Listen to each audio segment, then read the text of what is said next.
Sir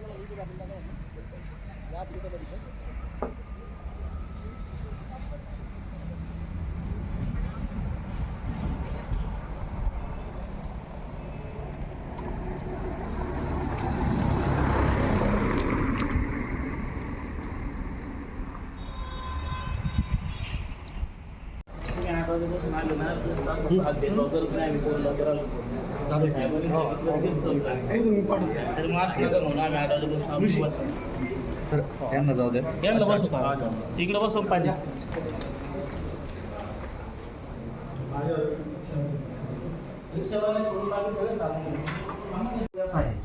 परवा दिवशी साहेब सकाळी 4 वाजता एकच तिथे कर्मचारी होता. 4 दिवसापासून तो रेग्युलर ड्युटी करत होता. 4 दिवसापासून सकाळी जरा 4 वाजता काही विकनेस आल्यामुळे तो बंद करून निघून गेला. नंतर मला कॉल आला रिक्षा चालकांचा की आडे साहेब या महिन्यात इकडं आम्ही रात्रभर इथंच आहोत, 5-6 रिक्षा इथं आहेत, तुम्ही या आणि काहीतरी करा. त्यानुसार साहेब मी तिथे हजर झालो आणि 5-6 रिक्षा चालकांना सोबत घेऊन कांचनवाडीच्या पेट्रोल पंपावर गेलो. तिथल्या मॅनेजरला बोलून अगोदर त्यांना गोड वगैरे बोलून आम्ही त्यांना साऊथ सिटीच्या पंपावर आणलं. आणि तो येत नव्हता. ते म्हणजे माझ्याकडे कामगारच नाही, मी काय करणार आहे, तुमचं हे भाषा म्हणजे तुमची ही भाषा नाही म्हणलं, तुमचं हे उत्तर नाही, कामगार नाही, तुम्हाला कामगार उपलब्ध करून द्यावं लागेल साहेब. त्यानुसार ते म्हणजे आणि माझ्याकडे कोणीच नाही. मग आपल्या एका रिक्षा चालकाने एक कामगार एक मुलगा उपलब्ध करून दिला पंप चालवण्यासाठी. मग त्या मॅनेजरांनी त्या मुलाला आणलं, तो पंप तिथे चालू केला साहेब. तर ते म्हणजे माझ्याकडे साठा जास्त नाही, फक्त 3000 लिटर साठा आहे. हे संपल्यानंतर दुसरं टँकर येऊ शकतं. ही अशी परिस्थिती चालू आहे. रिक्षा चालकांनी काय करायचं ते आता टोटलीच बंद केलं. त्याच्यामुळे आम्हाला आता काही पर्याय उरला नाही. आमच्या गाड्या घरी कशा नाही त्या पंपवर तुमच्याशिवाय 2-4 माणसं बसवले तेव्हा ते आमच्या हातात काही नाही, तुम्ही वर बोला असं चालू आहे. ठीक आहे, थोडं पाहतो. दुसरी एक समस्या अशी आमची 500 रुपयाचा जर गॅस टाकला ना आमच्याकडून 100 रुपये देतात. 1000 रुपयाचा गॅस टाकला का 200 रुपये देतात शिल्लक. आणि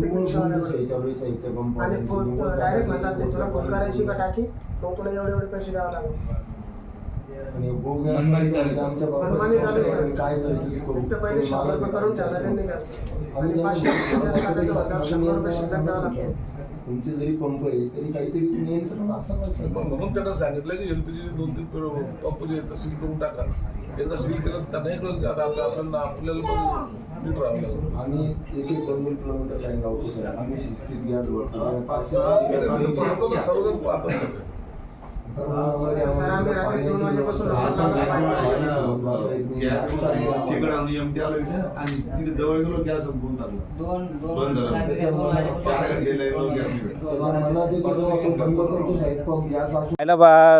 संध्याकाळचं राशन नाहीये. गॅससाठी नंबर लावला आज सकाळी 5 वाजता आणि 6ला म्हणतोय, 7:30ला म्हणतो गॅस नाही भेटणार असं बोलला.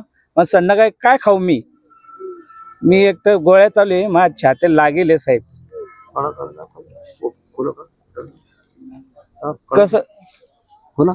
कसं दिवस काढावं आम्ही.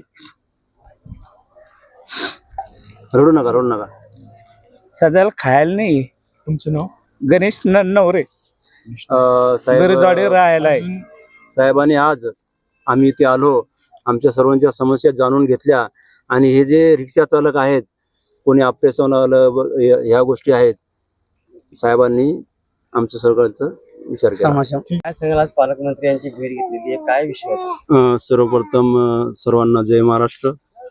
आज आपण रिक्षा चालकांच्या गॅस संदर्भात गॅसचा तुटवडा असल्यामुळे आपण साहेबांना न विचारता किंवा पत्रव्यवहार न करता थेट सर्व ऑटो रिक्षा चालक साहेबांच्या बंगल्यावर आज आलेला आहे.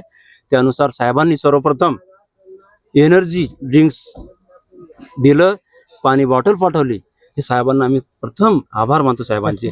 त्यानुसार साहेबांनी सर्व जे नेते मंडळी असतील, पुढारी जे असतील, त्यांच्या अगोदर आम्हाला प्राधान्य दिलं, रिक्षा चालकांना प्राधान्य दिलं आणि आम्हाला बोलवलं आणि आमची समस्या साहेबांनी मांडून घेतली, समजून घेतली. काय समस्या आहे? आमची समस्या अशी आहे, आज 15 झालीमध्ये तर आम्ही साहेबांकडे यासाठी आलो होतो की आज 15 ते 20 दिवसापासून एलपीजी ऑटो रिक्षाचे दर वाढलेले आहेत.